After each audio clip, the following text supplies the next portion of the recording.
விஜய்க்கு இப்ப எப்படி 118 சீட் வராம ஆட்சி அமைக்க முடியலையோ, இதே மாதிரி ஒரு சூழ்நிலை 2006ல திமுகக்கு வந்திருக்கு.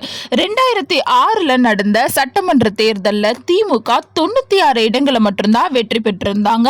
ஆனா தேவை அவங்களுக்கு 118 இருந்தது. அப்போ அந்த வருஷம் காங்கிரஸ் 34 இடங்கள்ல வெற்றி பெற்றிருந்தாங்க. ஸோ காங்கிரஸ் கூட்டணி வச்சிருந்தாங்கனாவே அவங்களுக்கு 130 இடங்கள் வந்திருக்கும். மேலும் பிஎம்கே, சிபிஐ இந்த மாதிரி கட்சிகளை சேர்த்து மொத்தமா 163 சீட் கிடைச்சது. ஸோ அதுக்கப்புறம் கருணாநிதி அவர்கள் ஆட்சி அமைச்சாரு. அதே மாதிரி சூழ்நிலை தானே இப்பவும் வந்திருக்கு. ஆனா ஏன் தாவேகாக்கு மட்டும் இவ்வளவு பிரச்சனைகள் வருது அப்படின்னு தெரியல. ஸோ ஒரு நாளும் நம்ம தமிழ்நாட்டு மக்கள் எதிர்பார்த்திருக்க விஷயம் எப்ப நடக்கும்ன்ற குழப்பம் எனக்கும் இருக்கு. ஸோ நம்ம 10th 12th ரிசல்ட் கூட இவ்வளோ ஆர்வமா நம்ம படிக்கும்போது கூட எதிர்பார்த்திருக்க மாட்டோம். பட் இப்போ என்னன்னா ரொம்ப பிரச்சனையா இருக்கு. இந்த பிரச்சனை எப்போ முடிவுக்கு வரும் அப்படின்னு நீங்க என்ன நினைக்கிறீங்கன்னு கமெண்ட்ல சொல்லுங்க.